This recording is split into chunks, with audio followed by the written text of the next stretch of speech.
Welcome back. Oh my gosh, it seems like I was just on here talking to you all, but it's been like 3 weeks. Like, where is time going? Okay. May was, for me, I don't know about y'all, but let me know in the comments below. May for me was definitely a slower reading month. I only actually got one book done. Like, shocked. And it was the 30th. The 30th, I read Kayla in Paris by Theodora Taylor. Theodora is one of my go-to authors. She is a Black author that writes multi-ethnic, or some people use the term interracial romances.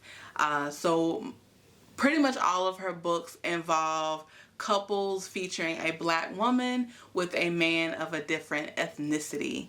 And I enjoy her romances. They are super awesome. Tons of different storylines. So yeah, that's what I did. I read Kayla in Paris on the 30th. And what else? I started 2 other books. In the earlier part of May, I started The Black Girl Survives in this one, and I mentioned this book in one of my previous videos. It is an anthology of stories about Black girls, Black women that are surviving some type of serious supernatural paranormal situation. And y'all know, if you don't know, now you're gonna know. I am all for supernatural events, and I love the paranormal. Not that I'm trying to, meet no ghost, alien, Bigfoot, the Loch Ness. I just like to read about them and watch documentaries about them, okay? But I am all for reading about paranormal situations. And then you guys know this was one of the books I was excited for, because it's like, okay, it's focusing on Black girls, Black women, fighting and making it through, okay? So I got halfway through that, and so far so good. I think it's like a collection of 20 to 30 stories, and each of them are very unique, very different stories, and some of them ended kind of open-ended. Like, none of, if you read it, okay, just to give you a heads up, none of the women die, but there's a couple so far that I've read where there's still some paranormal situation about. It's kind of open-ended, right? But at least how they end is the Black girl makes it out, okay? But yeah, so it's definitely my intent to finish that one. And then towards the end of the month, after I read Kayla in Paris, I started Summoned by Eve Vaughn. And that book is a dystopia, enemies to lovers. And I'm not finished with it yet, but it's not one of my favoriteest works by Eve. I'm not enjoying the male love interest.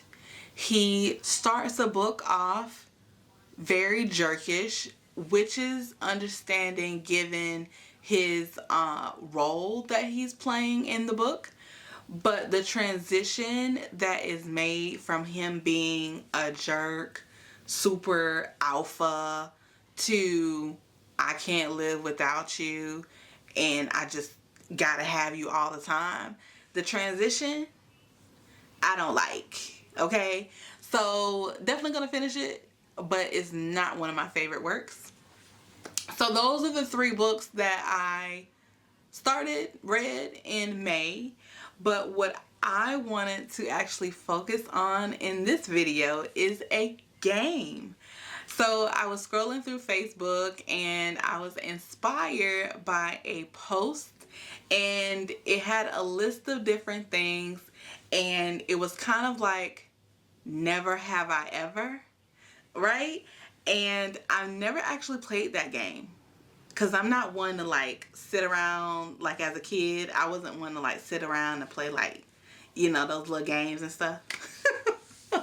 But I thought this post was super cool, and I thought we could do something really interactive for this video. So what I'm going to do is list out, and I'll have it somewhere on the screen, a category, okay? And as you all know, those of you that have played Never Have I Ever, if you've actually done this thing, you're actually going to give yourself a point, okay? And I want you all in the comments to keep track of the points that you earn by the end of the game and let me know what you've done. Okay, and somewhere on the screen I'm going to keep track of my points as well. And I just thought this would be a cool way to be more interactive with you all, and of course have more book talk and book sharing. So let's go. So I'm not gonna say Never Have I Ever for each one of these because we got quite a few to get through, okay? But I will start off the first one. Number one is Never Have I Ever pre-ordered a book. So for this first one, there actually isn't one I could think of that I've pre-ordered because I usually don't pre-order books. I usually wait until they come out, or you know, because the girl trying to save money, I wait until they're available in the library. But I usually don't pre-order books. Like, I'll buy a book, right, when it's out, and hopefully after it's been out for a while, so it's discounted a little bit. But I couldn't think of a book I've pre-ordered. But if I were to pre-order a book, there's an author that I love work from, and her name is Kaya Bennett. And Kaya to me is an artisan with her words. The characters and stories that she takes on are next level, and her work has stuck with me for a long time. Kaya actually hasn't written a book in 10 years, and that's saying something again because I have purchased many of her books for my Kindle, and when I'm in like a reading slump, like I can't find another romance that I want to read, I will go back. Like, her books are one of my first choices to go back and read. And it's funny, in preparation for this video, I just wanted to see if she had posted anything, because she's really not on social media. On her Facebook page, she had actually made a post the last like day or so of May. And in this post, she was letting her readers know that she's trying to pick up her pen again and write. And she's been going through some things, but she was super excited because of the amount of continued support that she has had for her work. And she is hoping to finish her Shivers and Sins series, and this one is one that I have been waiting on to be finished. So if I were to pre-order a book, it would definitely be for her last book of her Shivers and Sins series. Next up is followed an author on social media. So I have definitely done this. There's like a handful of authors that I have followed on Facebook, and one of the first ones I thought about for this category is Theodora Taylor. Theodora Taylor is one of the first authors that I found in my new adult reading era of romance. She is an author that is most known for her 50 Loving States series. Theodora writes romances involving multi-ethnic couples, and the couple features a black woman as its FMC. So I definitely loved reading about her work because in my high school and new adult romance reading, I predominantly read about Caucasian couples. And love is love, right? And I appreciate reading about love despite what the ethnicity is of the couple. But when I was introduced to Theodora's work, I was like, oh my goodness, I can see myself in this character. I can relate to the things that this character wants, and understanding how she's perceived because it's a woman of color. So Theodora is definitely one of my go-to romance multi-ethnic writers, and her 50 Loving States series is really, really popular, and she's still working on it because, again, she's writing about 50 states, and her series involves couples and their stories from the different states. Right? So it's really fun. They're really cool. Some of them are really gritty, and some of them are like really heart-wrenching, but all of them are super unique. So if you're looking for a multi-ethnic romance series, 50 Loving States by Theodora, you should definitely check out. So number 3 is read a book in one setting. Companions of the Night by Vivian Van Velde is one of the first books I thought about for this category. I have definitely read this book in one sitting more than once, okay? This is a book that I found in high school. It's a young adult short read, and I found it during my vampire reading phase. And don't get me wrong, every once in a while I will still read a vampire book, but I'm a little bit more picky about what I read about with vampires because some of them are like just too cheesy, okay? But this one was really cool.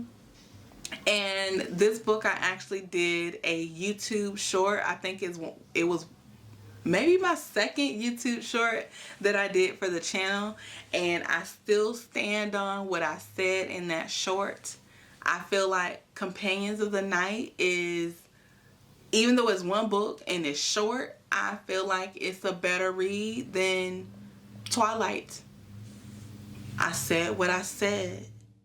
Next is Cried While Reading a Book. The book that came to mind for this category was Unwind by Neil Shusterman. Yeah, Shusterman.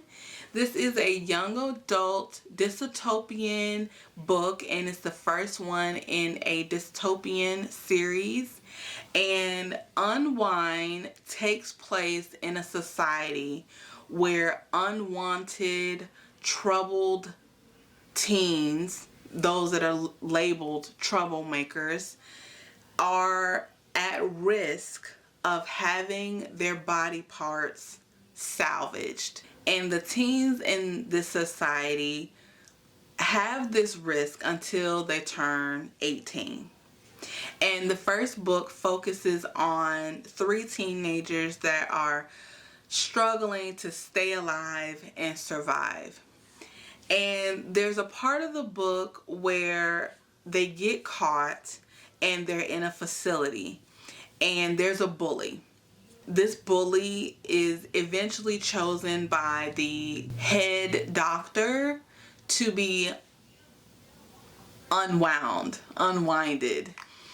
And it was really sad to read this part of the book because it focuses on the perspective of the bully, and It's when he's laying on the table and it's his observations of what he's seeing, what he's feeling, what he's hearing, and they numb him, so they give him anesthesia, but he doesn't feel anything, but he's still conscious.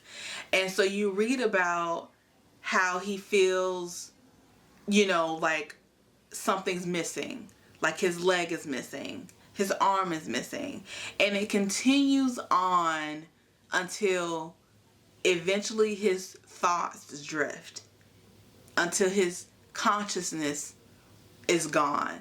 And the way the author wrote from that character's perspective was, I kind of feel it now, was so sad. Like, even though this character was a jerk, he was just a kid. He was a teenager. And you have this society that are taking kids apart for the rich or for those that can afford it because they need, a heart, or they need, whatever they need. But these are kids that had no say in the matter. So, yeah, I earned a point on this one. Never have I ever laughed out loud while reading a book. Kimberly Lemming is an author that comes to mind because she has had several books involving funny heroines that are like minding their own business until they have some type of comical run-in with their eventual love interest. Kimberly Lemming is an author that writes fantasy romances with diverse couples. Her most popular series that definitely always will entice a laugh from the reader is her Mead Mishap series. The titles alone will make you laugh. For example, her first book is titled The Time I Got Drunk and Saved a Demon, okay? And she kind of takes, for these titles for this series, she kind of takes a isekai spin on them. And for those that don't watch anime, isekai is a Japanese term for a subgenre of Japanese fiction where the protagonist is transported or reincarnated in a different or strange or unfamiliar world. These works usually have longer titles, and so Kimberly Lemming has definitely taken her own spin on doing isekai types of work with her Mead Mishap series. Next is read the same book more than once. Now, we all done did that, right? So that should be an easy point. One of the books that I have read more than once is In Covenant with Ezra by Love Belvin. He's an Oxonian licensed therapist and man of faith, preparing to take over the largest Pentecostal church in New York.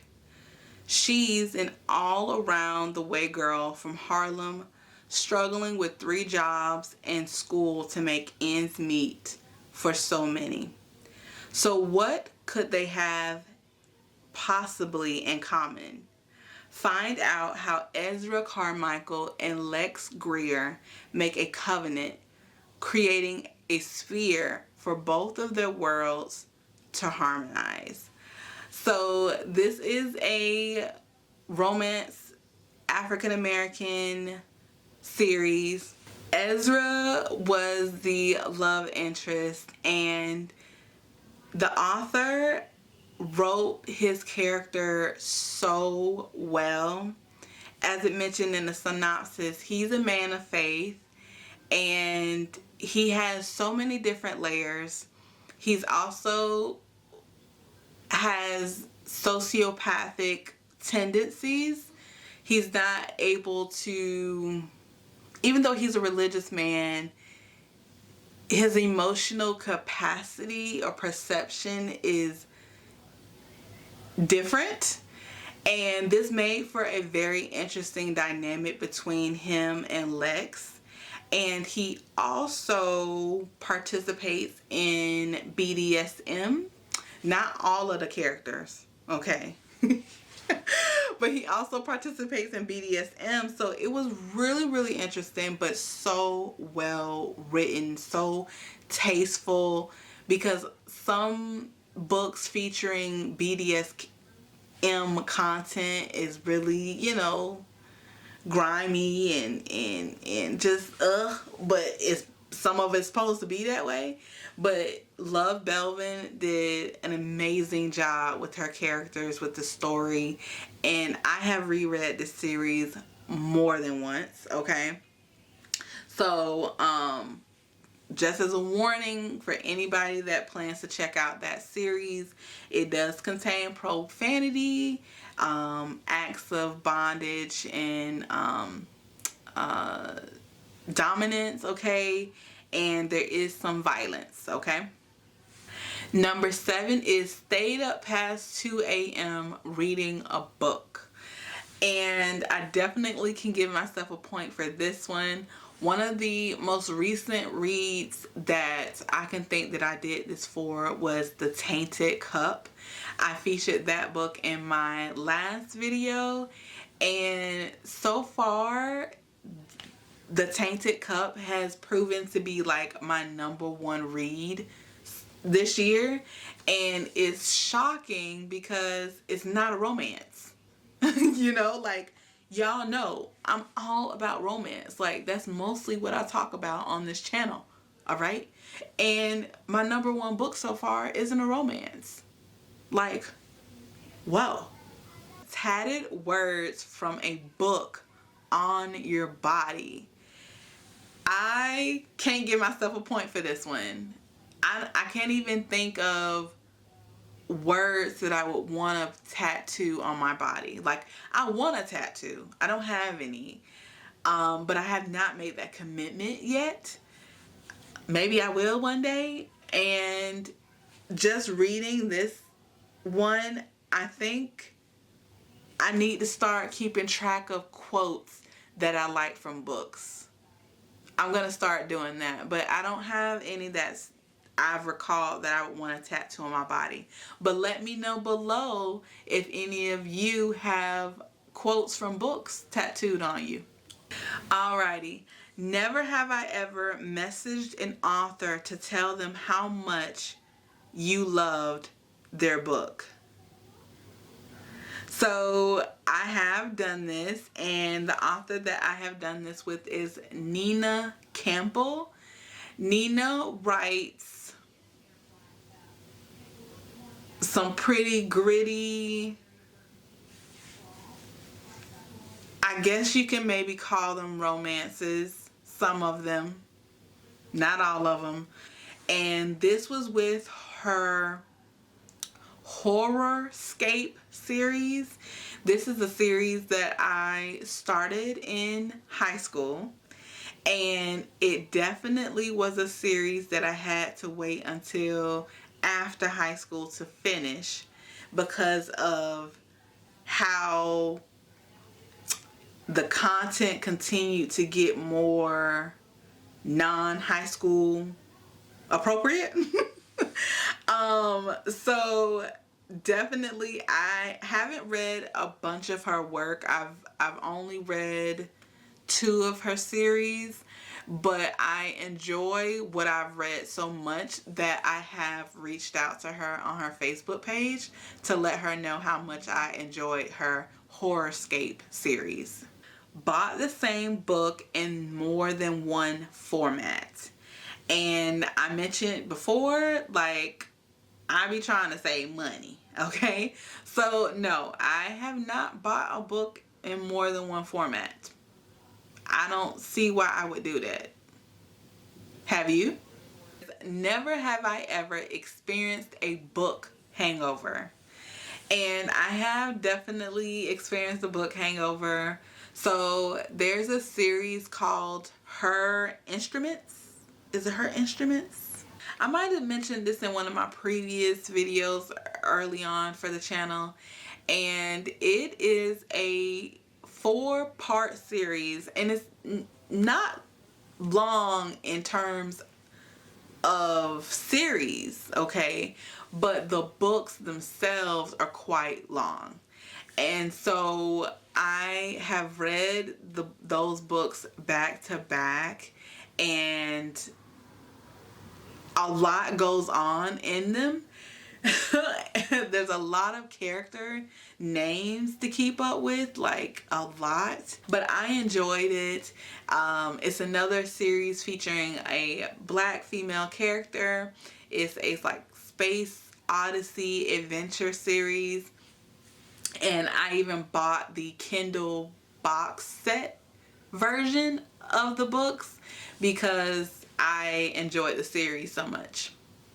Number 12 is bought a new book for a friend because you didn't want to loan out your copy. I have never done that.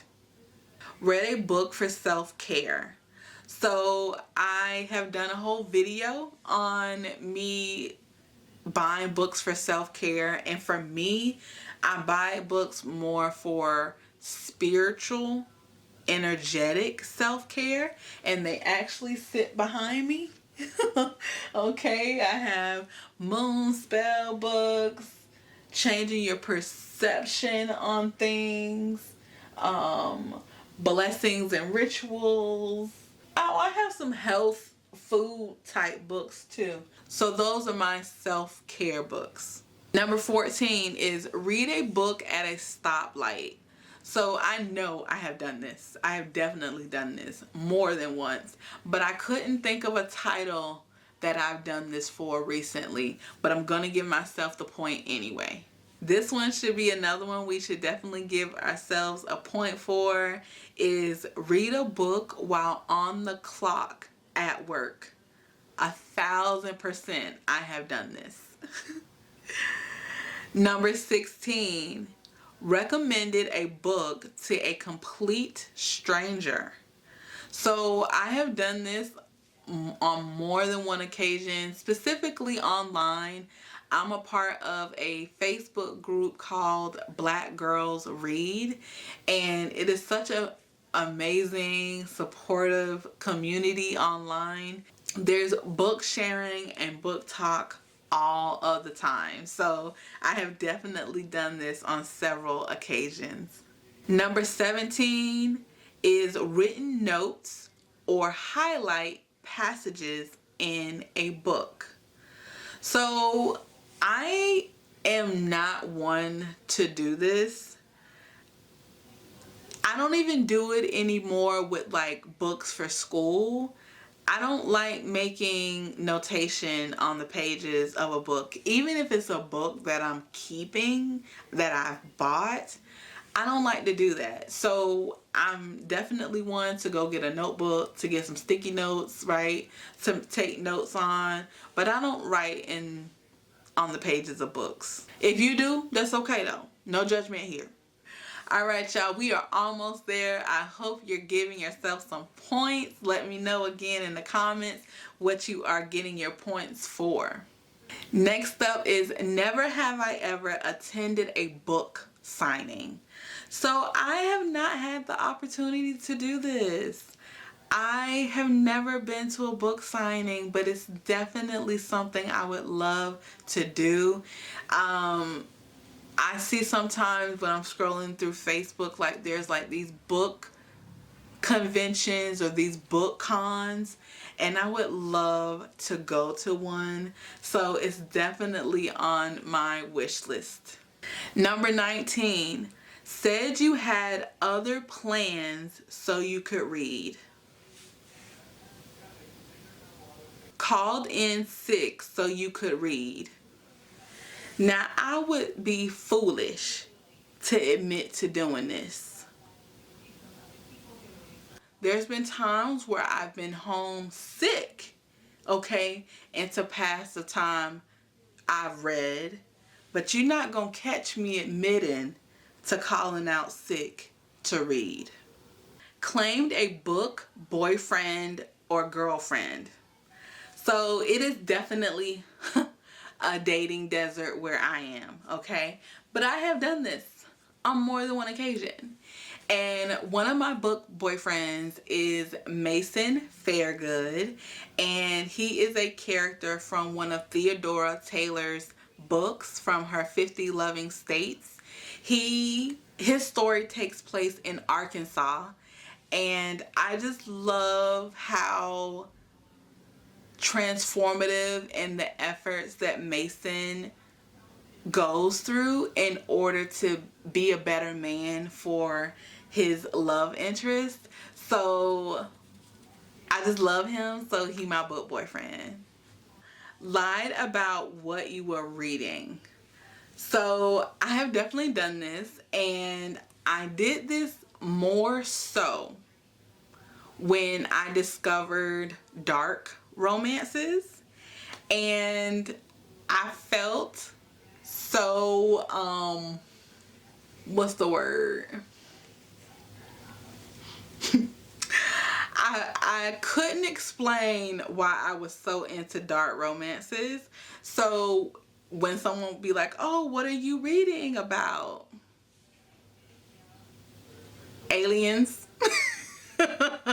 Which isn't a odd response from me. So, there's no reason for someone not to believe me when I, would say that. Those who know me anyway. But no, I have definitely lied about reading dark romances when I would read them, especially to my mother. Oh my gosh, you guys, she would not let me live it down, okay? We all know. If you know, you know. Never have I ever thought the movie was better than the book. I have not had a book where I thought the movie was better. The other way around, most definitely. All right, and the last one, number 24, is hid in your car to read. I have definitely done this, especially when, like, for example, I've taken a book to work, on my break, if I'm not taking a nap. I will read some, and then also when coming home, like just pulling in the driveway and spending like 10 minutes just chilling, decompressing with a book before walking in the door. I have definitely done this one. All right, y'all, that is game. That is Never Have I Ever, the book edition. If I counted right, I got 16 out of 24. Don't forget to let me know in the comments how many points you racked up and what categories you racked them up on. I enjoyed playing this game with y'all. Again, I was inspired by a post and I thought this would be super fun to do. Definitely let me know how you liked the video. Leave me some comments below. Give a like, a share, and if you haven't already, consider subscribing. I appreciate any and all support. Thank you guys again for tuning in for another video. Until next time, be blessed, be safe, and be unapologetically you.